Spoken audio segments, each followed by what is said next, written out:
咁啊，今次嘅事故咧，我哋咧就會盡力同警方、同消防處、機電工程署同埋政府嘅部門咧配合。咁啊，特別要督促我哋奧的士咧，即係我哋嘅承辦商咧，徹查今次事故嘅原因嘅。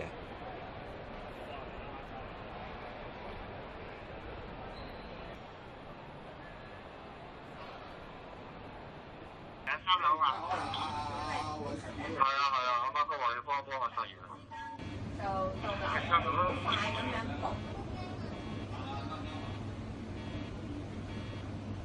timing